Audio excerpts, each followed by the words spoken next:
So Ryan, you've been here a long time with the Oilers. Team's now poised either today or tomorrow or later in the week to officially clinch a playoff spot. Is that a significant deal for you? I know you, as a team, you've known that it's coming for a while, but now that it's here and now, what does that mean to you specifically? Yeah, I mean, it's a goal that we were striving for all year, and whether it happens tonight or tomorrow, I mean, obviously we're just pushing to keep improving our game here. But once you see that, it obviously it's a good feeling. Like I said, we worked all season to get to this point, and to have it confirmed is obviously important.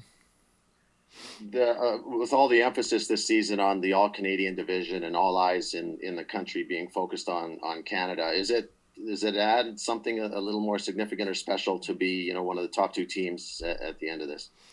I mean, it's definitely been a unique season. We all know that. You didn't know kind of how it was going to play out at the start of the year, playing these teams 9, 10 times. So I think that we should be proud of where we are at this point. But of course, the work's not done. We still have seven left in the regular season. We got to keep pushing to put ourselves in our best. Make sure that we're playing our best hockey leading into the playoffs here.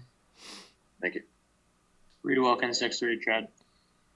Thanks, Sean. Hi, Ryan. Just a bit of a follow-up to Titch's first question about the chance to clinch a playoff spot. I mean, certainly media talks about it. Fans are excited about the prospect. I know you know about it, but does the team actively talk about it, and will it be pointed out at some point, like tonight is the night? Take us there if you can. I mean, we've talked about it. Obviously, we look at the standings. I think it's important to kind of know where we're at, but obviously, it's the most important focus tonight is just playing our best hockey and trying to come out of here with 2 points, and then the standings, the check mark will take care of itself. What was it like playing with Ryan McLeod the other night, and what are some of the things for big potential you see in his game? Yeah, I liked it a lot. Always looking to make a play. He's definitely a smart player out there, and he doesn't give up the puck easy. He's always making a play. He's protecting it well, and obviously a young kid, but I mean his speed is definitely a factor, and I think just his confidence right now is a big thing for him, and it's something that he's got to continue with. Thank you. Steve Wino, Associated Press. Hey, Ryan, I know the entire league's kind of dealing with the same schedule, but this condensed season, 56 games in about 120 days or so, how kind of physically and mentally fatiguing has this been for guys?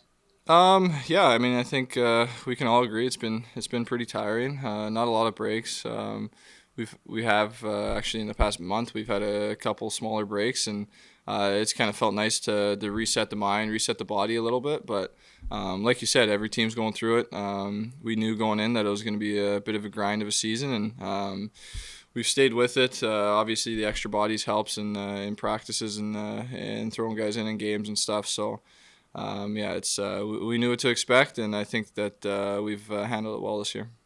You might have a few more polls and those sort of things when you have this condensed schedule. Is there anything you can do injury-wise to kind of prevent injuries when you know you have the grind of this kind of schedule? Well, I just obviously taking care of your body is so important in any season, but especially this season when you're playing almost every second day. So that kind of stuff. I mean, we haven't practiced a whole lot this year just because it's been so condensed. So obviously rest as much as you can when you get the chance. Derek Van Diest, Post Media. Hey, Ryan. Just want to ask you, Connor kind of downplays the 100 points in 56 games thing. I just wondered what you guys felt about it in the room, and how excited are you if he was able to get it, and how much help are you going to try and get him to get it?